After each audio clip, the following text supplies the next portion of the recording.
Okay, so we are going to solve systems of equations again. But these are going to be different. So on this system, we have three equations with three variables. And so on these, we're going to actually use a matrix to solve it. And I'll talk a little bit about what a matrix is. We're not going to go into a ton of information about matrices. But normally, like when we did it yesterday, you were looking for an ordered pair, an x and a y, that would be true for both equations. What do you think you're looking for on these? It's not an ordered pair. Anybody? If you have x, y, and z, it's an ordered triple. Yeah.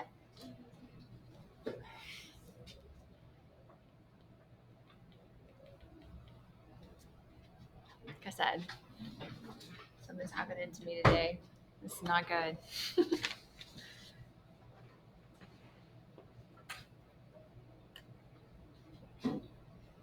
Okay, so the answer to a system of equations where there's an x, y, and z, three equations with three variables, is an ordered triple, and it's going to be x, comma, y, comma, z, comma. So that's new. I don't think you guys have learned about something like that before. All right, so like I said, we're going to use a matrix to solve these, and a matrix is just a rectangular array of elements. We are only going to put numbers into our matrices, and I'll show you how to set it up.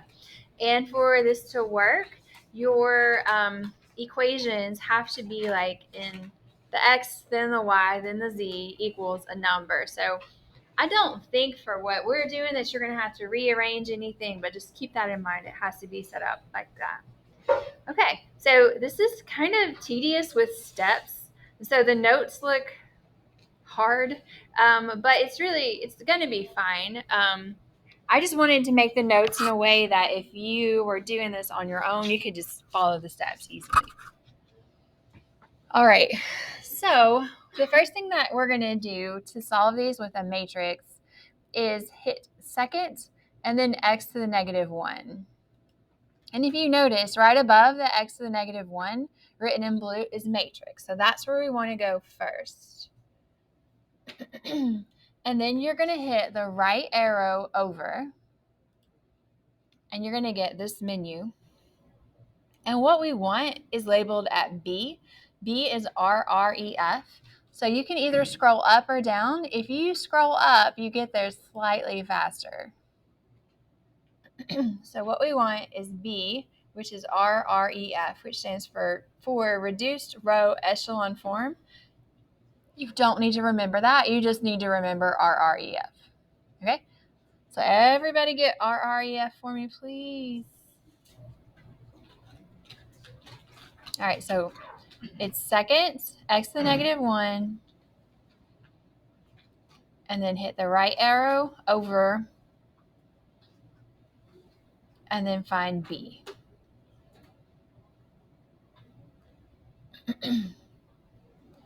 All right, that is a really important step, and it's super easy to forget, but you can't solve these without getting the RREF. Okay, and then now we're going to put the matrix in. So to get a matrix, you're going to hit alpha and then zoom, and then this pops up. There may be different numbers darkened, or it might be these, I don't know.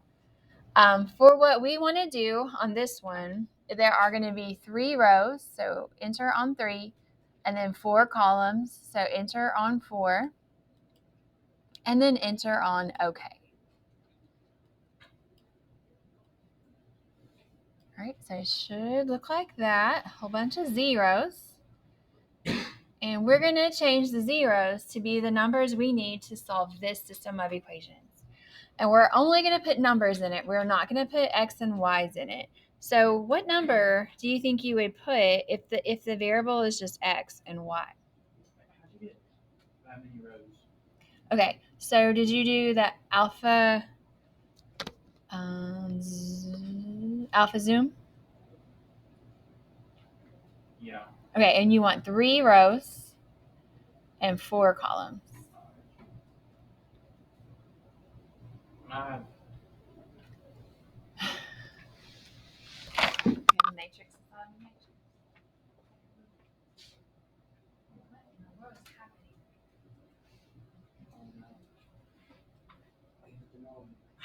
7 rows. Oh, wait, you got it. There you go. Okay, so back to my question about the x. We have to put a number where that x is. What number do you think it would be if you don't see a number? It's a 1. So if you want to, it might be a good idea. Like any of these x's or y's or z's that don't have a number in front, just you can put a 1 there if you want to. It might help you. You might not need it. All right, so we're going to be real careful. We're going to type in those numbers going across. If it's a minus, you do have to do a negative. And don't hit enter until the very end. So just hit the right arrow as you go over.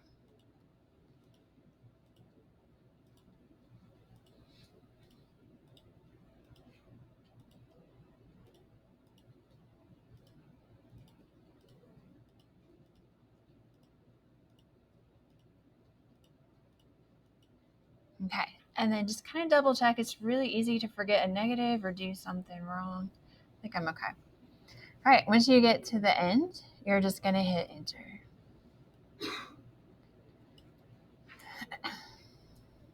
And this is what it should look like. If you got different numbers, then you might have just forgot a negative or just typed something wrong. You guys okay? Now this over here, this 1 0 0 0 1 0, that needs to be in every answer that you have. And then this last column actually gives you the answer. And so what this means is that x is going to be 1, y is 3, and z is -2. That's the answer. Bless you. That's the answer to the system of equations. It comes from the last column. All right. Any questions? We're going to do some more. So if something happened and you got lost, we're going to practice it a few more times.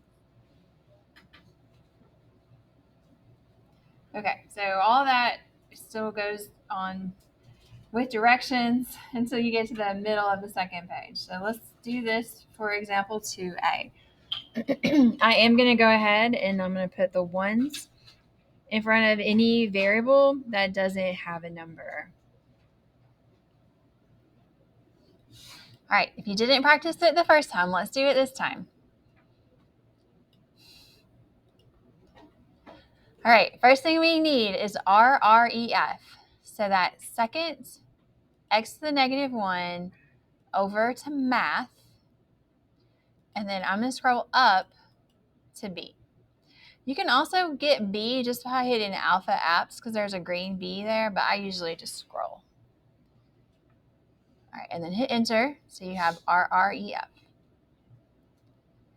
Okay, then we're going to get our matrix by doing alpha zoom.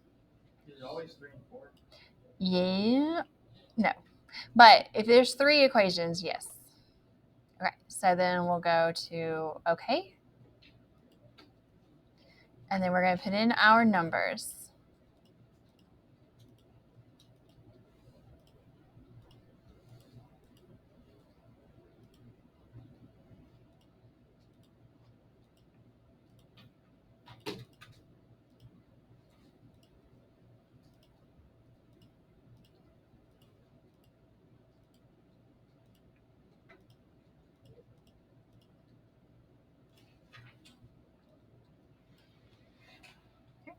If you don't get what I got, let me know and I'll look and see if I can find maybe what you typed wrong.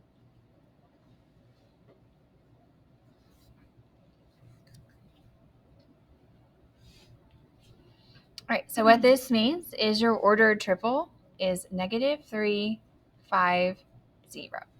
The x is -3, the y is 5, and the z is 0.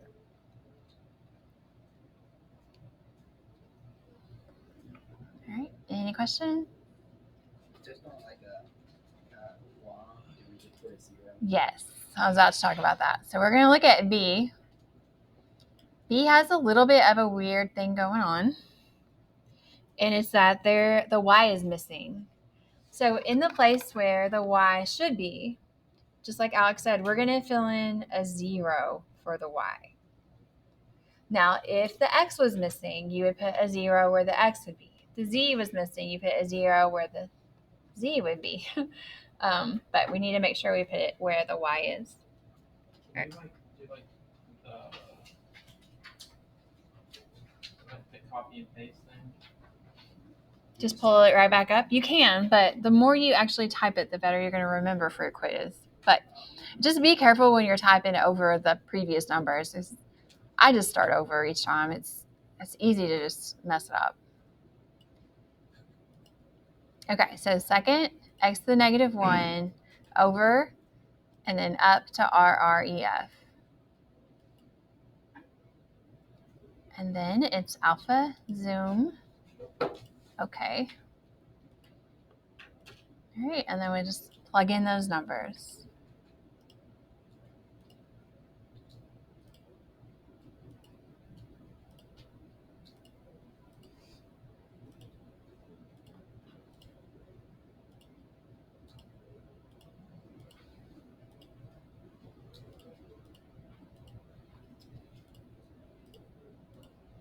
Whoops, I just about messed up.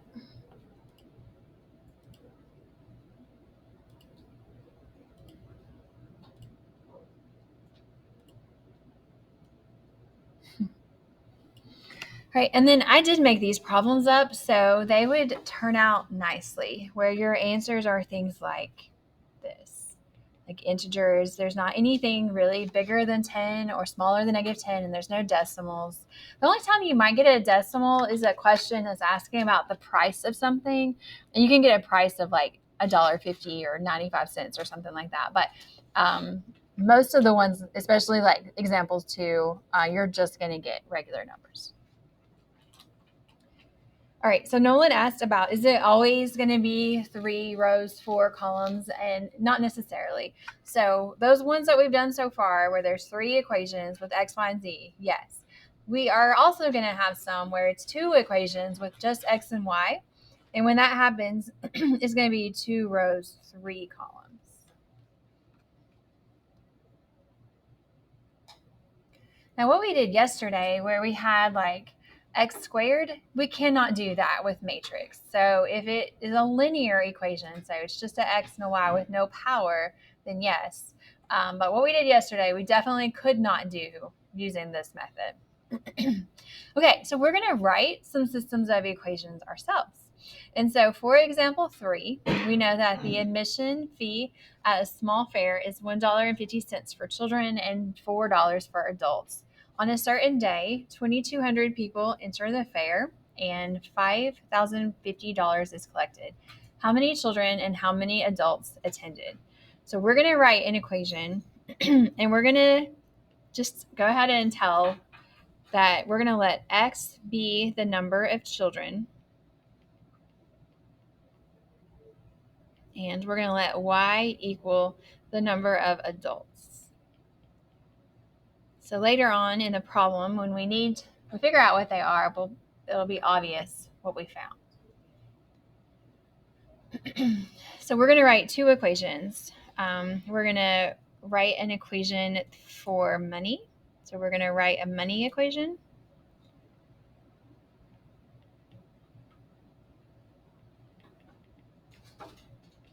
And we're going to write a number equation.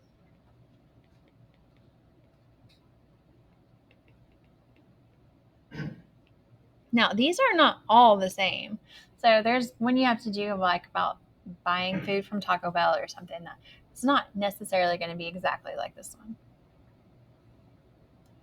So the money equation is going to be the price for a child ticket, which is $1.50, times the number of child tickets, which is x, plus the price of an adult ticket times the number of adults, which is y. And then what do you think that should equal?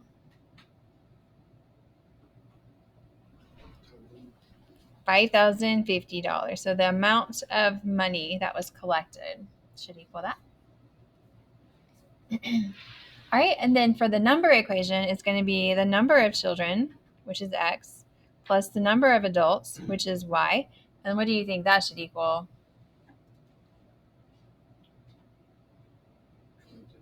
Okay, the total number of people, which is 2,200. So sometimes we're going to have to write our own system of equations, but then we can let the calculator solve it.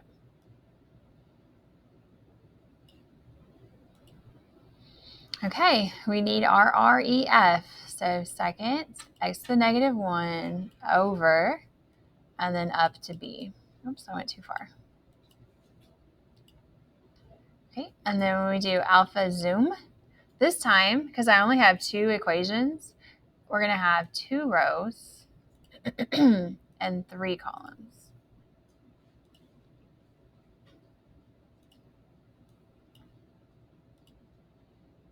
Okay. All right, and then I'm just going to put in all my numbers.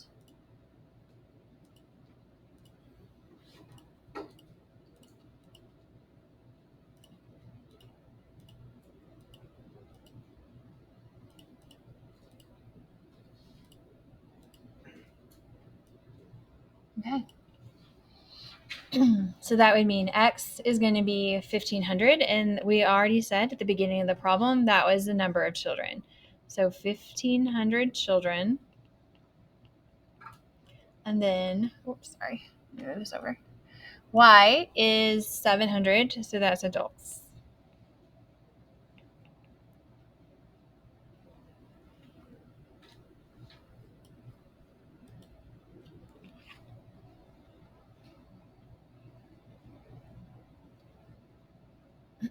All right, and then the last question is about the 2016 Heisman vote. So Heisman voters, like I don't know how many Heisman voters are. It's just a bunch of different people who've won the Heisman or who are media people. Anyway, the Heisman voters cast a first, second, and third place vote for the Heisman Trophy. Each type of vote earns a certain number of points. So during the 2016 season, Lamar Jackson earned that many first, second, and third place votes, and a total of 2,144 points. Deshaun Watson had that many votes and that many points, and then Baker Mayfield had that many votes and that many points. They were the top 3 finishers that year. So what we want to know is the number of points a first, second, and third place vote earns. Now, I'm going to do this one a little different. I'm actually just going to kind of just do a matrix. So I'm going to do a row for Lamar Jackson. And in this first column is going to be the number of first place votes he gets.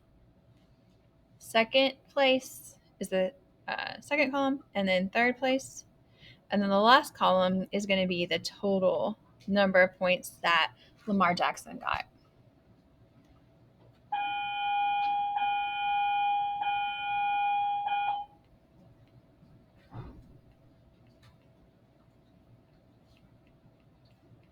All right, and then we'll do a row for Deshaun Watson.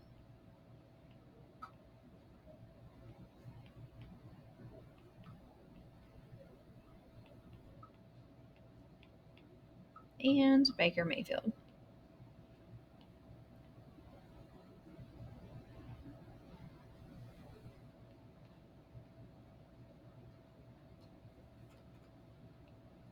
All right, so let me double check for a second.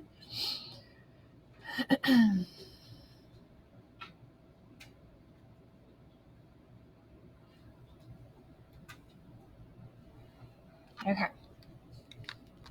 So I'm going to type that in. Start with RREF.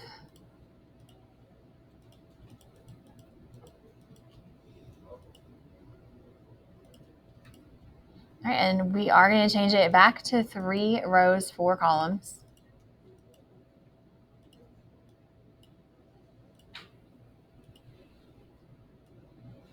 All right.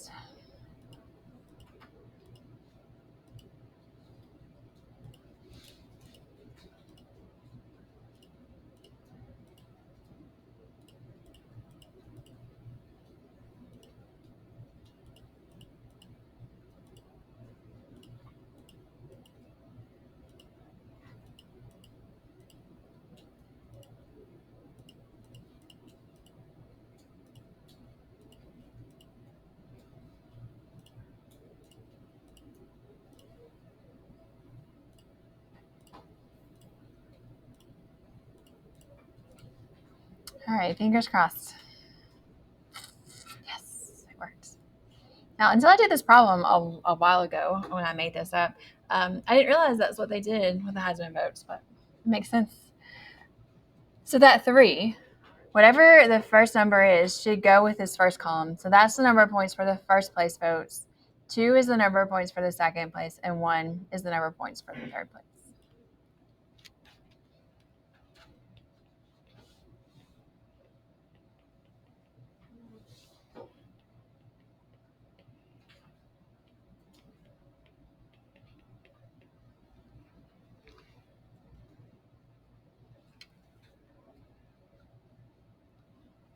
All right, so what questions do you guys have? All right, let me get you your worksheet. This is going to be it for systems of equations. So tomorrow we're going to do a review and do a quiz on Friday. And so if you don't have your own calculator, tomorrow you might have some time to kind of get caught up on these assignments. If not, then you can do it on Friday too.